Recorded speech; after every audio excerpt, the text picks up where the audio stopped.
गया कि भाई इब के कहूं जवाब इस छोरे ने पिताजी मेरी नाड़ काट ले सतगुरा की के इज्जत रहेगी काल ने हमने टूट तो दिया को नहीं उसको फांसी और तड़वावांगे नो कहीं ये करवाना हुआ चोरी आड़े बस कर कमीज का आंख छोरे की नाड़ पर मारी गर्दन के दो हो गए धड़ से अलग हुई पकड़ कर उसकी चोटी अरला कर ताक में धर देता है तो उसकी मां कहने लगी नेकी कि छोरा धड़ की रहेगी नो बोली उल्टा जा और बाणिया घर ना रखा उस लाश ने बाहर पड़ी पावेगी वो वापस जाता है बाणिया ने देखी कि ये तो 302 का मुकदमा होगा तेरी जान में उस छोरे की लाश ने ठाक है और अपने मकान तो दूर गिरा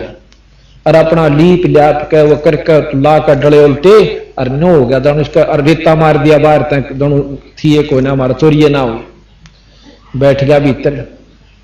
लाश ने ठाक है सम्मन लाके एक बोरी घेर देता है कूण में घेर कर और देखो बेचार की बात वहां पर नेकी उसकी मां छोरे की लाश एकले की पड़ी है और मां रोटी पोवे रोटी बना के सब्जी सारा सौदा जो भी उसका बनाया और सुबह दिन लकड़ते तीनों महात्माओं से अर्ज करी गुरुवर भोजन पालो माटी के कसूरे थे दौने थे उनमें 3 दौड़ा में डाल दिया तो कबीर साहब भी बैठ के कमाल भी शेख फरीद भी कहने लगे कबीर साहब के भाई इनको 6 आम कर दो 3 वो प्राणी थे 3 वो महात्मा थे तो सम्मन ने बोला महाराज जी हम तो फिर पालेंगे आप महात्मा सो हम 5-6 खावांगे अगर आत्मा और परमात्मा एक नूर जहूर तेरे मर मेरे में कोई अंतर नहीं बेटा बेठा बराबर में अब वो नो कहेंगे तीसरा कितने लावांगे और जय ने नो बेरा पट गया कि छोरा काट दिया ते रोटी नहीं खाएंगे ते कोर्ट मुकदमा जानने तो वो सहज सहज घना जोर दिया जब 5 में गाल दिया फिर महाराज ने बोले ना 6 में करो 6 में गाल दिया अकाओ बैठो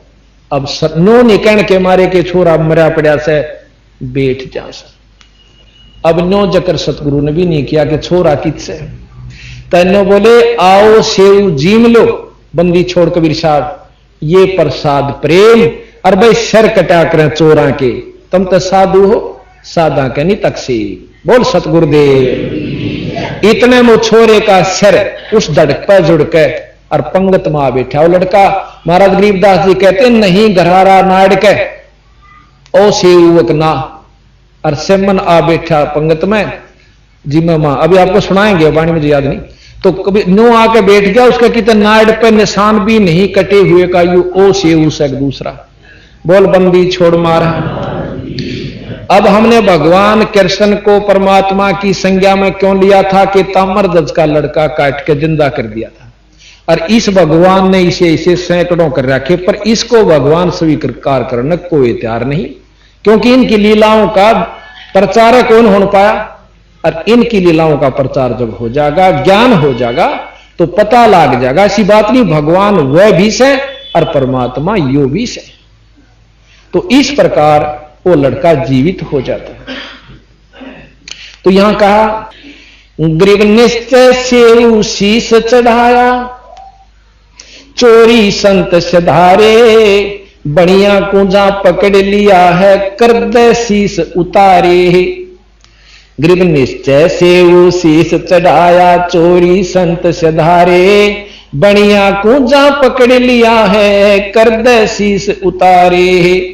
गरीब पिता सम्मन और माता नेकी जिनके निश्चय भारी जहां कबीर कमाल फरीदा भोजन की भई त्यारी गरीब से धड़ पे शीश चढ़ाया मीन मेख ना कोई आजर नाजर मिले बिसंबर ऐसा निष्ठा सोई तो इस प्रकार बंदी छोड़ गरीबदास जी महाराज की वाणी को जब आप सुनोगे इतना निश्चय हमारे ऊपर हो जाना चाहिए अब हम आगे बताते हैं गरीब कनक जने हो कंद दिखाया है रे दास रंगीला दरे 700 अंग तास को ऐसी अद्भुत लीला अब हमारे मन में न्यू बैठ रही थी कि विद्वान जो होते हैं ना चारों वेदांत जाननी है और क्या घड़ी बड़ी तप कर रहे हो नो बैठ कर कई हजार अवस्थाएं हम उनको साधु मान्या करते नहीं बंदी छोड़ महाराज प्रमाण देते हैं और हम रोज पढ़ते भी हैं उनको पर हम मानना फिर भी उस बंदूक खाड़े नहीं सब बड़ा अफसर तो बात यह है कि शक्तियां उन संतों में भी है, जैसे एसपी में भी शक्ति होती है और इसमें हौलदार में भी होश है और डीआईजी में भी होश है शक्ति, लेकिन मुख्यमंत्री तो तले तले नीचे नीचे। अब मिलिट्री में ले लिए कर्नल भी जर्नल भी सारा में शक्ति होश है और बंदूक और तोप और सारा खजाना हो से, पर प्रधानमंत्री तो ऊपर नहीं हो सकती। इसी प्रकार कितना बड़ा शब्द हो जाओ पर कबीर साहब तले नीचे नीचे। ये उन्हीं से भक्ति, उन्हीं की शक्ति से ही वो कुछ प्रफुल्लित हो रहे से, और जिस दिन उनकी मन चाहेगा उस जर्नल में भी एक लो धर देंगे ठाक है, और कर्नल ने भी कोई भी गलती या उन्हें ना मनमानी करनी चाहिए तो उनके हुक्म से ही वह तोप चलाएंगे तो वह कामयाब रहेंगे। मन मर्जी जिस दिन बरत देंगे उस दिन ना तो वह जर्नल सर, ना कर्नल सर, ना एसपी सर, क्योंकि वह और सुप्रीम पावर से उनके। इसी प्रकार अब ये जो सिद्ध होते हैं कई बार मनमानी से अपनी सिद्धि दिखा देते, वो नरक के भागी होते, क्योंकि मनमानी सिद्धि दिखाने से वह नाजायज बंदूक की गोली चला दी। अब सिद्धि कबीर साहब दो रवि से, पर इन्होंने दिखाई नहीं हुआ बंदूक, आवश्यकता पड़ने पर चलाई तो वो कामयाब रहेंगे। जैसे बंदूक क्यों दी गई है कि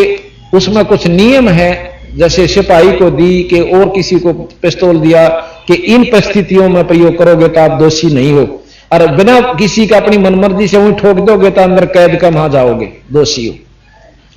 इसी प्रकार संत कबीर साहब ने जो बताई ये बिल्कुल हम उनको एक कपि जाटो उदाहरण के अनुसार आपको समझाने की कोशिश करेंगे, अपनी जितनी बुद्धि मेरी काम करे, पर इस वाणी को सबके बस का नहीं है कि इसने समझ लियो। तो यहां हमारे जो मन में विचार थे, तो एक बार रविदास जी रामानंद के शिष्य हुए। क्यों हुए? क्योंकि कबीर साहब ने रामानंद पंडित ब्रह्मचारी, अखंड ब्रह्मचारी, योगी, ज्ञाता वेदों के उनका भ्रम तोड़ा कि ऊंच नीच कुछ ना से महाराज जी, या जात पात तो घर की घड़ी हुई से, बुरे काम करनिया चाहे पंडित हो चाहे जाट हो चाहे बाणिया, वो महानीच है, और अच्छे काम करनिया चाहे चूड़ा हो चाहे किसी जाति का हो वो आदरणीय और पूजनीय है, चाहे चमार हो। और आपने तो एक जात बना दी उस जात का चाहे भगवान हो, उसमें उन्होंने कहेंगे नीच है, हम नहीं मानते इस बात ने। महाराज कहेंगे